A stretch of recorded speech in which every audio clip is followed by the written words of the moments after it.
Okay, Sparky. All right. So I have to do QC walks on these houses, and that's what actually inspired this tip of the week. QC? Quality control. Oh, quality Took control. me a minute. Yeah. Yes, QC walks. Yes, I have to go and do inspections on all of our homes before we finalize them. Anyway, so what is the standard height, and why do we have them? So humans are sort of strange creatures when it comes to muscle memory, right? I mean, well, I think it's, if you do one thing for any length of time, your body actually remembers it. That's why the best golfers are the guys that practice 8 hours a day. It's muscle memory. You almost can't swing poorly, right? Mm-hmm. But when you're asked to do it in a different way, it feels strange. And it doesn't have to be much. So, if you sit on a chair that's too tall, you feel awkward. If it's too low, you feel awkward. And it's the muscle memory. Mm-hmm. So it's for this reason that many details in your home are actually standardized. Not to mention it makes building the home easier, because then we do the same thing over and over. Right. But I still think it started with comfort. So starting in your kitchen, it's the most lived-in room in any home, and that countertop is supposed to be at 36 inches above finished floor, period. You don't put the cabinets in, tile around them, put a countertop on, and end up at 35 and a quarter.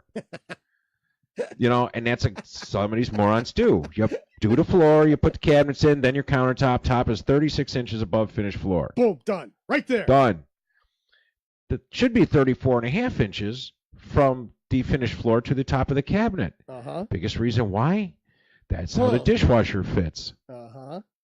Right? If you go and tile the floor after the cabinets, and maybe it's a second layer, you can't even get the dishwasher in. Right. And I've had to cut the feet off of them in the past because people are Get them out, yeah. And to get them out. And then you end up pulling the tops and then putting in, building up the top of the cabinets to put the tops back on so you can get the new dishwasher in. Yes. Just so saying. And if your countertop's not at 36 inches and you wanted to buy some maybe countertop height stools for there, then even when you're sitting on the chair at the countertop, the top feels too low. Yep. That's what I'm talking about. So you have to do these things. So these should not be confused, however, with bar stools, because a bar top should be finished at 42 inches above finished floor. Now, we always use the phrase AFF, above finished floor. Mm-hmm. So if you're going to build a wall to support a bar top, you have to know what the finished floor thickness will be. Thus, you would then adjust your height of your knee wall so that your countertop material, whatever that might be, and its thickness will finish at 42 inches above finished floor. I cannot tell you how many bars I walk into with a 3-inch concrete top, and the bar top's got to be at 44 inches or 45 inches, and I'm 6'2", and I can tell it's too high. Uh-huh. And then you get somebody like my poor missus who's 5'4", and she's like, "Hello, over that wall. What are you doing over there? May I have a beer?" So you sound just like her. That was excellent. I do, don't I? Yeah. Her voice is a little deeper. So you want to make sure that all this stuff is done. It just doesn't make sense. The bar top, and this one, another one that kills me, is a bar top at a 42-inch finished height should extend a minimum of 12 inches past the wall, so that when you sit at the bar, your knees are not buried in the wall, or you don't have to sit there spread eagle just so you can belly up to the bar. Right. So it just some of drives us can me belly crazy. up easier than others, though. Yes, true story. All right.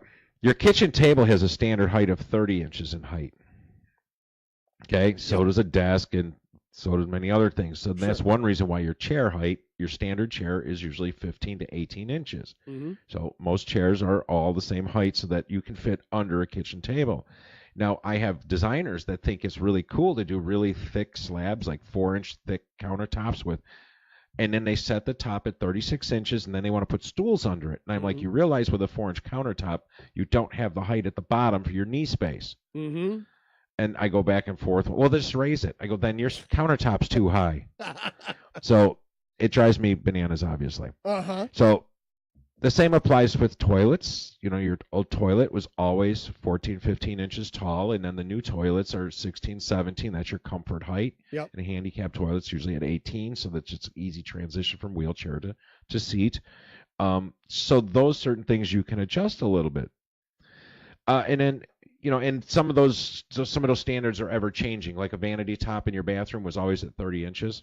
Yeah, I mean, and I think that's still for like the common bath for the kids' bathroom. That's still 30 inches is still okay. But for the master, where are you putting it? Right. I'm putting them around 34 inches. Okay. So it just is a little bit more comfortable, and 4 inches doesn't sound like a ton, but it's amazing when you're, brushing your teeth or shaving, that 4 inches, how much more comfortable you feel like that. Yes. So now we're going into Ron's realm. Light switches and outlets have standards, not so much by the NEC. The National Electrical Code does not dictate that. However, the Americans with Disabilities Act does.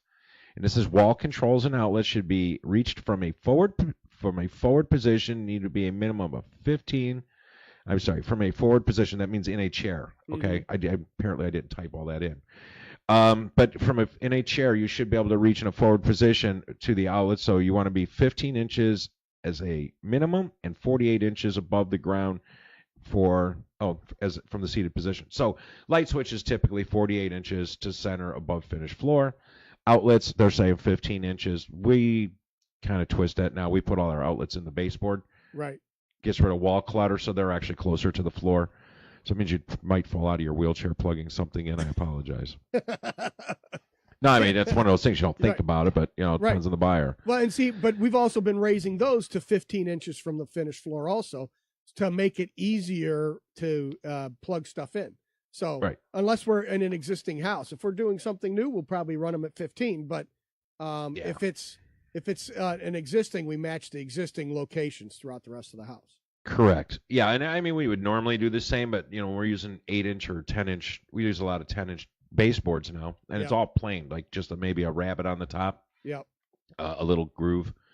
We put the outlets in the baseboard, so yes, technically they're too low, but white outlets in the white base with the colored walls, it really does look far nicer than having outlets in the wall. Yeah.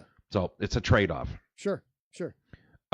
So these numbers that I threw out there, these are basically things that we run across every day that we know, and these all no big deal. But if you are working on your house and you're really not sure about that, we had a guy, contractor John, on a while back, and he wrote a book called The Dimension Bible, and you can find that on Amazon. And I would suggest go to Amazon, pay the $20, get the Dimension Bible, and you'll have your standards. Mighty House will return.